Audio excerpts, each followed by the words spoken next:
When a K-pop idol makes $1 million from a song, they may not see any of it.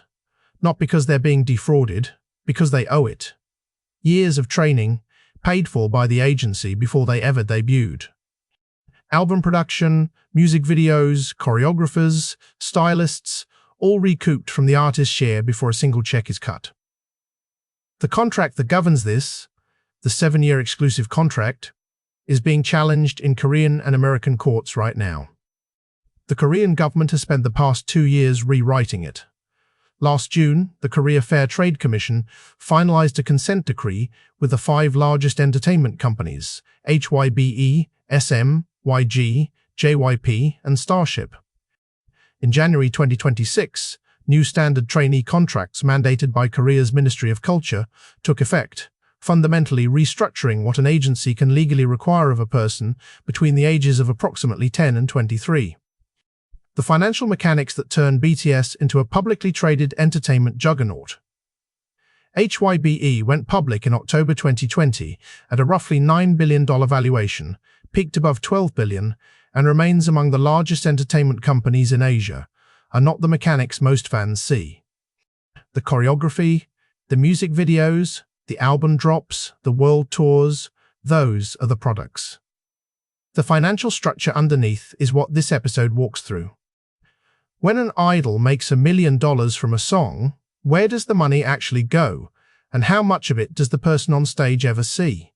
K-pop's financial architecture begins before an idol earns a single one. The training system, the multi-year preparation period between an aspiring performer being signed by an agency and that performer's debut as part of a group, is structurally unique to the Korean entertainment industry.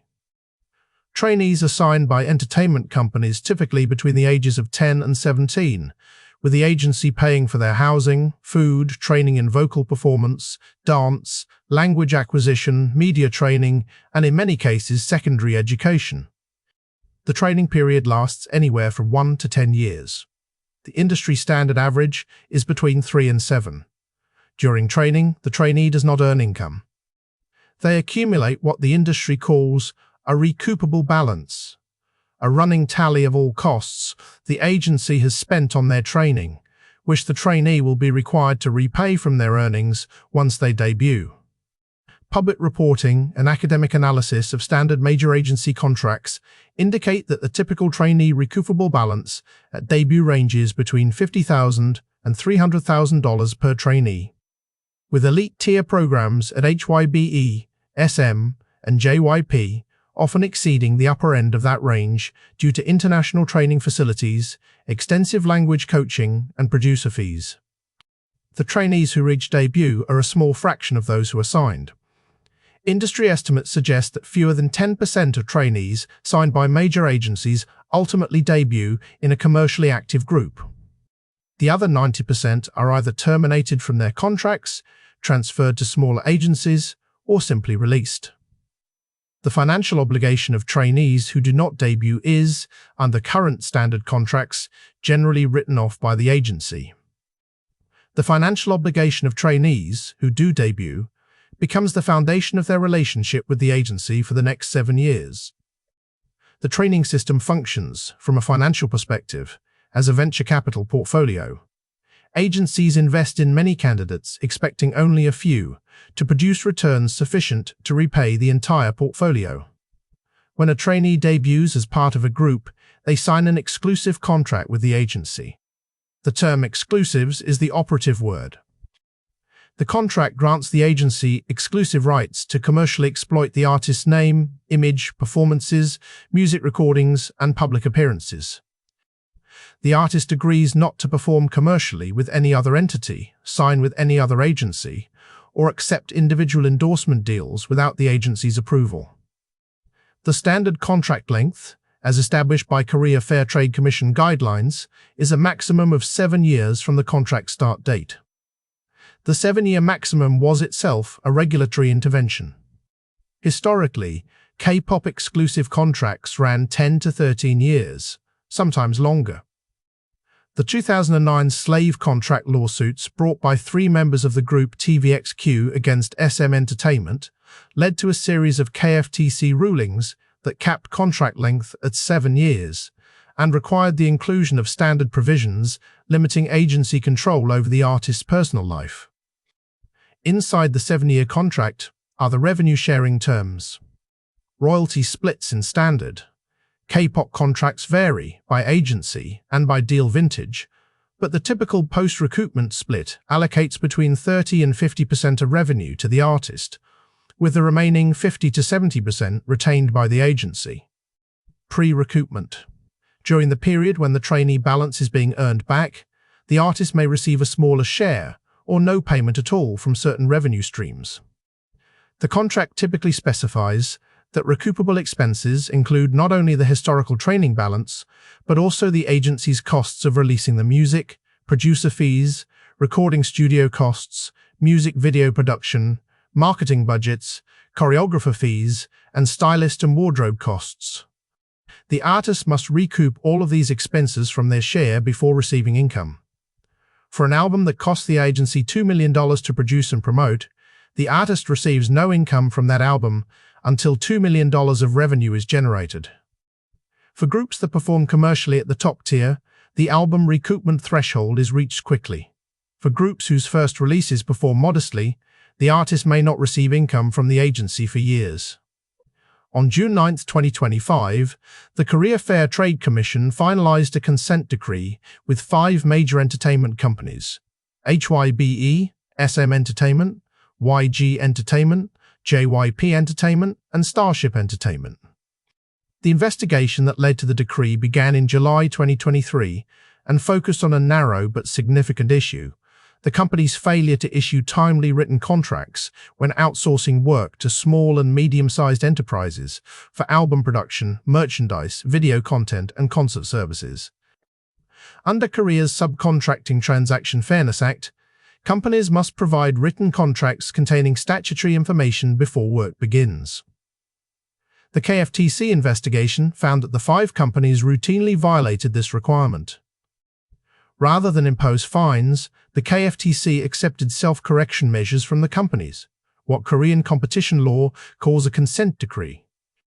Each of the 5 companies contributed 200 million Korean won, approximately $147,000, to a mutual cooperation fund totaling 1 billion won, approximately $736,000, intended to support the small and medium-sized enterprises that had been affected. The decree also required electronic contract systems and enhanced in-house contract management. The KFTC consent decree is technically about subcontracting practices with vendors, not about the contracts between agencies and idols. But it sits within a broader regulatory shift. In separate proceedings, KFTC investigations have addressed unfair clauses in trainee contracts at YG, JYP, SM, and HYBE. Penalty provisions of 2 to 3 times the agency's investment in the trainee. Ambiguous termination conditions. Restrictions on personal conduct. The cumulative effect of the regulatory action through 2025 has been to systematically narrow what major Korean entertainment companies can legally include in their standard contracts with both subcontractor vendors and trainees. The KFTC, which historically operated as a complaint-driven enforcement body, has shifted toward proactive consent decree processes that produce binding industry-wide reforms. On January 1, 2026, separate from the KFTC consent decree, new standard contracts mandated by Korea's Ministry of Culture, Sports and Tourism took effect. These contracts are the result of amendments to the Act on the Development of the Popular Culture and Arts Industry, which went into force on August 1, 2025, and the standard contracts that implement those amendments. The standard contracts apply to 2 documents: the standard contract for trainees in the popular culture and arts industry, and a standard supplementary agreement for juvenile popular culture artists, specifically governing trainees who are minors. The reforms restructure several aspects of agency-trainee relationships. First, there are mandatory limits on working hours for minor trainees, replacing the previously unlimited training schedules at some agencies. Second, agencies are now required by law to provide access to counseling and psychiatric treatment for trainees and artists, creating a statutory duty of care for mental health that did not previously exist in Korean law. Third, the standard contracts prohibit any coercion to participate in performances that pose health or safety risks. Fourth, the penalty provisions for contract cancellation by trainees have been substantially restricted. Previous penalty clauses required trainees who terminated their contracts to pay 2 to 3 times the agency's investment in them, a structure that effectively trapped many trainees in agency relationships regardless of their personal circumstances. The new standard contracts require penalty calculations to be proportional to actual losses suffered by the agency. Fifth, the standard contracts include provisions about post-debut compensation transparency. What the artist is told about how their earnings are calculated, what they can audit, and what disputes they can raise. Many of these provisions translate practices that the largest international entertainment companies have voluntarily adopted into mandatory legal requirements for all Korean agencies above a certain size. The standard contracts are not optional. Any contract that does not include the mandatory provisions is unenforceable in Korean courts. The cumulative effect is that, as of 2026, the legal framework governing K-pop trainee and artist contracts is substantially more protective than it was in 2020, and substantially more protective than the contract frameworks in most other major music industries globally. While the regulatory restructuring proceeded through 2025, the most watched contract dispute in K-pop was the NewJeans A-Door case, a litigation that began in November 2024 and remains unresolved as of mid-2026. The 5 members of NewJeans, signed under ADOR, a label subsidiary of HYBE, announced contract termination on November 29, 2024, claiming a breakdown in trust between the artists and their parent company. The members took the position that the termination was effective immediately upon receipt of notice by ADOR, leaving them free to pursue independent activities. ADOR took the position that the contracts remain valid and that any independent activity by the members required ADOR's consent. The dispute escalated through 2025. The members renamed themselves NJZ and performed under the new name at ComplexCon Hong Kong in March 2025. ADOR filed for injunction in Korean courts. The court ruled in ADO's favor, barring the members from any solo or group activity without ADO's consent, until the underlying contract validity case is resolved at trial. The court order included a penalty of 1 billion Korean won, approximately $736,000 per violation. The NewJeans case is structurally important for what it has revealed about K-pop contract economics. Even with the new standard contracts, even with the KFTC consent decrees, even with the Ministry of Culture reforms, the underlying enforceability of exclusive contracts in Korean courts remains substantial. An artist can announce termination. An artist can rename. An artist can perform at a venue. The contract obligations follow them. The 7-year structure persists. And the financial obligation, the recoupment of training, of music production, of marketing, is enforced by court order with real monetary penalties for non-compliance. The case is, as of 2026, still in the merits phase. Whether NewJeans is ultimately found to have validly terminated their contracts, or whether they remain bound to ADOR until 2030, depends on the trial outcome. Whichever way the verdict goes, the structural fact the case has revealed is that K-pop contracts are not, in practice, easy to exit, even when the parties to them have reached open conflict. The cumulative effect of training costs, recoupment, exclusive contracts, and revenue splits is that K-pop idol compensation follows the same kind of steep power law distribution as other music industries, but the distribution's specific contours are shaped by the contract structure. At the top of the distribution, members of BTS, under contracts that have been renegotiated multiple times since their 2013 debut, and which include equity components in HYBE following the company's IPO, have individually earned tens of millions of dollars over their careers. Public estimates of individual BTS member net worth as of 2026, range between $35 and $70 million per member. These are gross estimates including all income streams, HYBE equity, royalties, individual endorsements, real estate, investments. The actual figures are not publicly disclosed. One tier below, top groups under contracts with major agencies but without IPO equity participation. Members typically earn between $1 and $10 million per year during peak commercial years, declining substantially during military service or hiatus periods. Mid-tier groups, commercially successful but not at the BTS or Blackpink scale, earn members typical incomes in the high five-figure to mid-six-figure range during active years. The bottom of the distribution, debuted groups that did not achieve commercial breakthrough, produces members who may, after 7 years of contract, exit the industry with debts owed to their agency under the old contract structure. The new 2026 standard contracts substantially reduce the exit debt risk by capping penalty provisions and actual losses.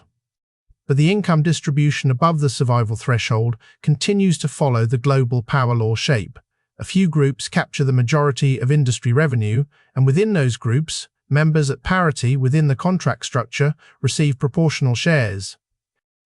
The fundamental financial fact of K-pop, like other music industries, is that the system produces enormous rewards for a small group at the top and structurally low income for everyone below them, though the threshold for the top has moved as the industry has globalized.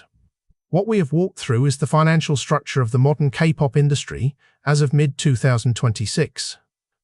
Trainees are signed between ages 10 and 17 and trained for years at agency expense, accumulating recoupable balances that average between $50,000 and $300,000. Fewer than 10% of trainees ultimately debut in a commercially active group. Those who do sign exclusive contracts, capped at 7 years, with revenue splits between 30 and 50% to the artist after recoupment.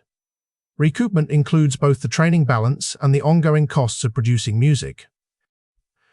The KFTC consent decrees and the Ministry of Culture standard contracts, both finalized in 2025 and effective in 2026, have substantially narrowed what major agencies can legally include in these contracts, restricting penalty clauses, mandating mental health protections, capping working hours for minors, and requiring transparency in post-debut compensation. The NewJeans case demonstrates that even with these reforms, the underlying enforceability of exclusive contracts in Korean courts remains substantial.